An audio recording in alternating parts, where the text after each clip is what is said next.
Welcome to It's Beyond the Food podcast, my sisters. I'm your host, Stephanie Dodier, and today we're doing something brand new on this podcast.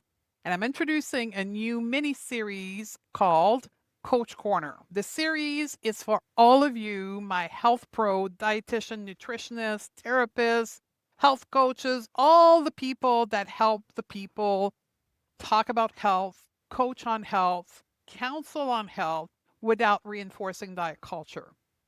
My intent on this mini series, I have no idea where this is going, by the way. I had this idea yesterday, Saturday. I'm like, let's do this. I think it's going to help hundreds and hundreds of coaches. So let's figure it out as we go. By the way, that's a great business lesson. We're just going to figure it out as I go. Here's the boundaries of this series. Number one, questions are coming from you.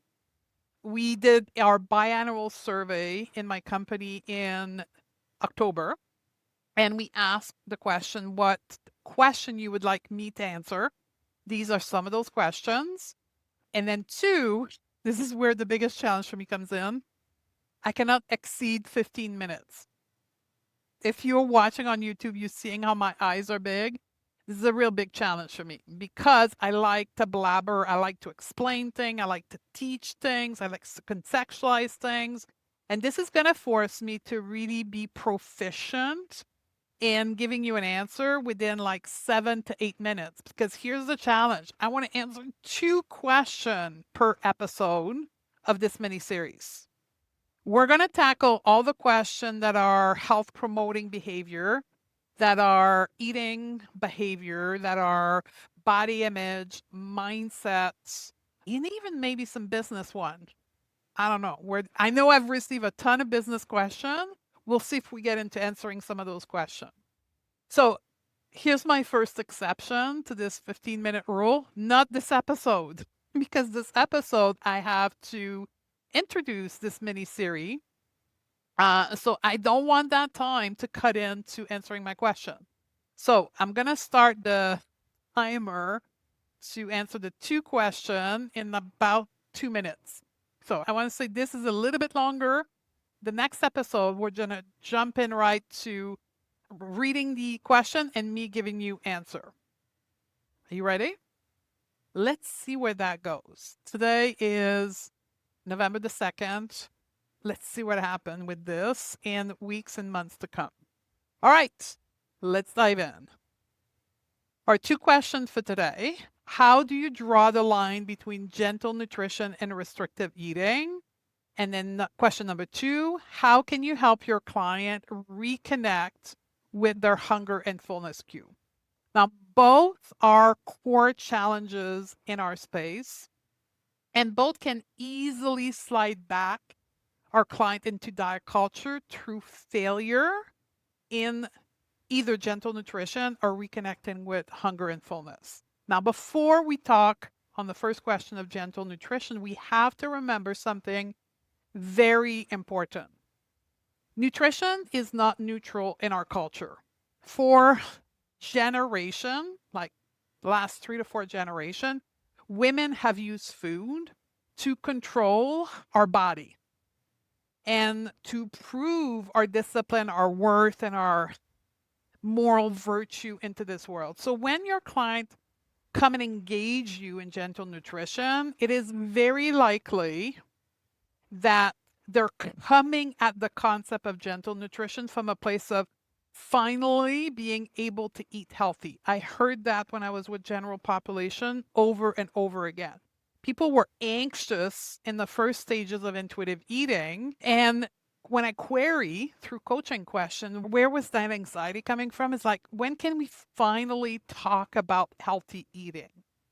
So I've learned from that, and I started to position gentle nutrition from the very first few sessions to make sure my client weren't aiming to finally eat healthy with gentle nutrition. So our job is to really not reinforce the concept of healthy eating or even rules, but to use gentle nutrition as a space, as a concept to help further our client self-trust and body connection instead of controlling.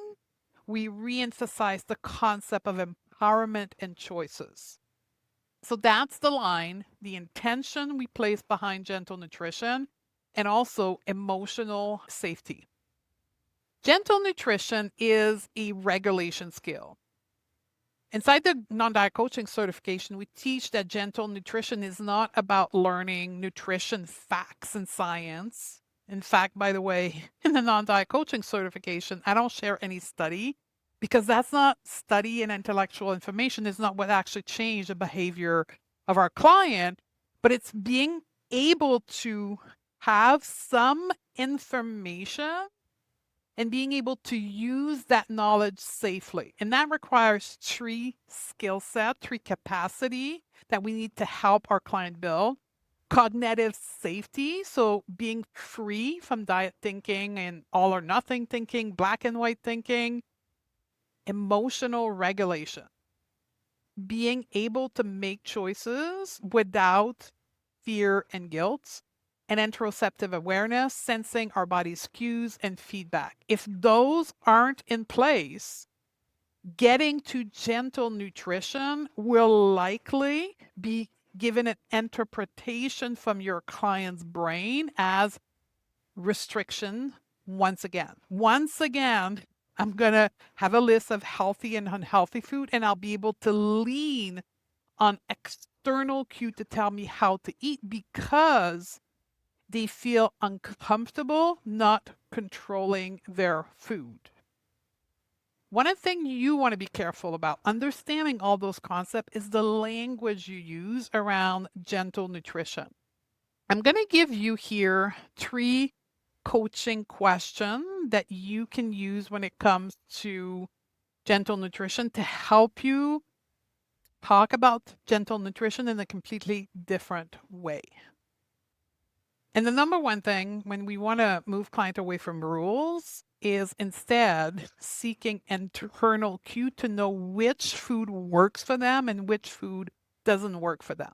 And that's why the interoception awareness, at least the baseline of it and the understanding of it, has to be implemented in your client in order to facilitate gentle nutrition from a place of sensation in the body instead of intellectual rules. So here's a true question. What food helps you feel grounded and steady throughout the day? What food leaves you comfortably satisfied and energized? What changes do you notice when you include more, fill in the blank, protein, fats, or carbs into your meal? And again, I hope you notice that none of this has an answer from us as a coach. It's questions that we ask our clients so they find the answer within them. So we invite exploration, curiosity, instead of us telling them what they should feel and what they should eat. So that's what we call collaborative coaching. And that's one of the angle of coaching that we use within the non-diet coaching certification. So these were my tips to separate gentle nutrition and restrictive eating. The second question that I want to target today is kind of working off this first one, which is helping our client, specifically those that have been restrictive eater, and restrictive eater either from a place of managing body size or healthism, eating quote unquote healthy. So how do we help our client feel their hunger and their fullness? Now, in order for our client to feel their hunger and fullness, they have to tap into an innate skill set, which is called interoceptive awareness, the ability to sense our inner world. And I want you to think of interoception awareness as a dial on the stove. So when we restrict our eating, either from a dieting, shrinking the body, or healthy eating, what we do is we dull or we reduce our ability to sense our inner world in favor to intellectual cognitive rules. But we never completely shut it down. We actually may, if you imagine a dial on a stove being from 1 to 10, we have the dial cranked down to 2 instead of 9 or 10, right? So we, in a way, in a protective effort, our body has dialed down our capacity to sense our inner world to protect us from crossing the rules or not performing the meal plan so that we can follow the cognitive rules because for whatever reason that's what we were told were the right thing to do. So our bodies actually was working with us and reducing the sensitivity to feel our inner world. So our work with our client is going to be to bring that dial from a 2 to a 10 or to a 9. Like maybe not 100%, but like a 8, 9, 10.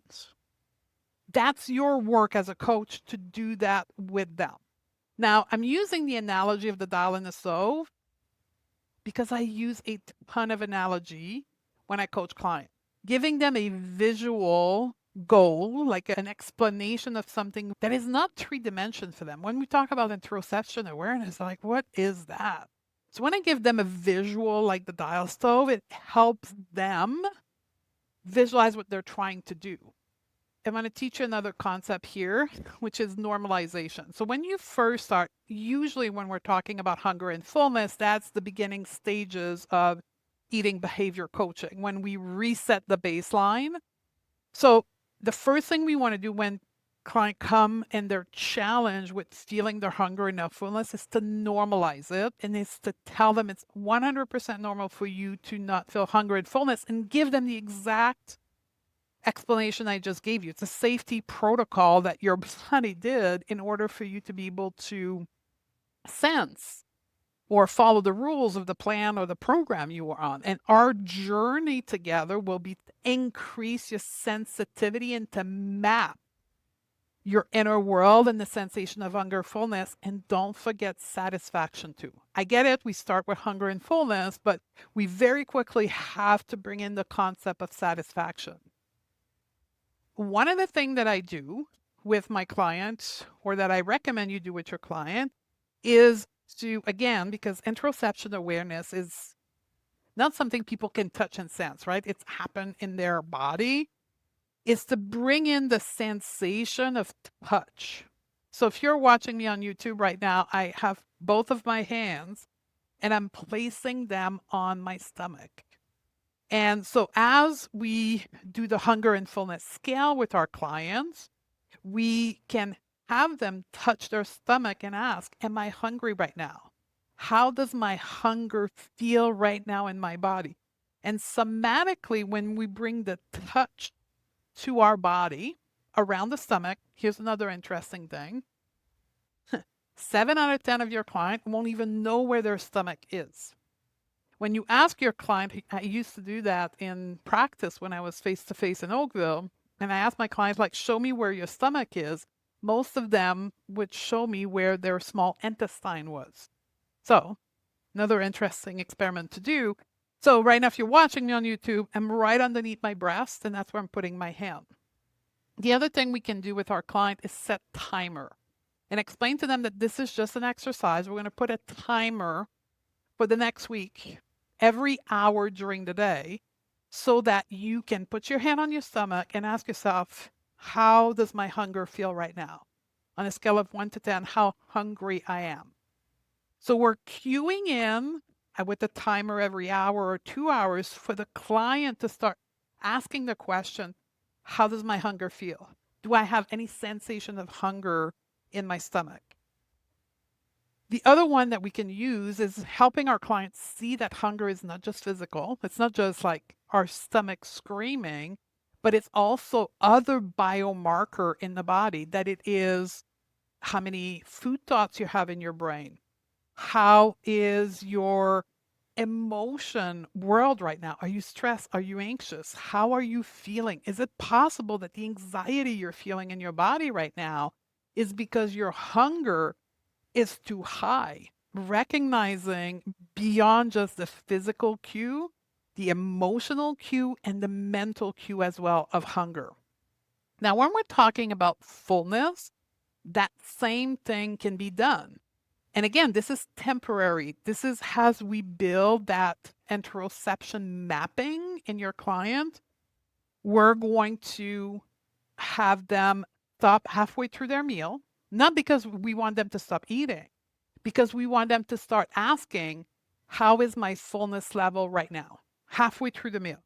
How does it feel? Like put your fork and your knife down. How does the food in my stomach feel right now? Am I full right now? On a scale of 1 to 10, how would I rate my fullness? And you start eating again and stop again after 3, 4, 5 bites, put the forks and the knife down and ask the same question. It's about cueing them to feel the sensation, the interoception awareness. They're disconnected right now, and that by either with the timer or the physical touch, we're cueing them to come back into their body and pay attention to the sensation in their body. That would be my advice. How did I do with the time? Can't wait to see how my team will tell me I did with the time. I'm very interesting. It was such a challenge. I mean, there's so much more I could tell you, but I'm going to refrain myself to stay focused within my allotment of 15 minutes. So if I was to give you some takeaway, the line between gentle nutrition and restriction isn't drawn by the food, but it's drawn with the intention behind the food choices. When food choices comes from a place of control, that's restriction. And when the food choices come from a place of care, from a place of connection, from sensing the body, that's gentle nutrition. And for reconnecting with hunger and fullness, it takes patience. The dial will move up. Usually, in my experience, within 3 to 6 weeks, the dial will go from a 2 easily to a 6 or 7 if you have great exercise to give to your client and your client is diligently practicing in between the session. The dial will go up very quickly. Our role is to hold the space for them to take the time to reconnect to their hunger and fullness, model that compassion, that patience, that positive reflection on what's working, what's not working, redirecting our clients so they keep reconnecting to their body and their sensation. If that's the kind of coaching that you want to master, rooted in somatic and cognitive behavior coaching, that's what we do in the non-diet coaching certification. You can join the waitlist for the next cohort in the beginning of 2026. Until next time, my sister, I love you, and I'll see you in the next episode. Want to coach behaviors, not bodies? Learn the mindset tool and the method that create real changes? Join the waitlist for the next cohort of the non-diet coaching certification at stephaniedodier.com/waitlist. That's where the real training begins. And I'll see you on the other side, my sisters.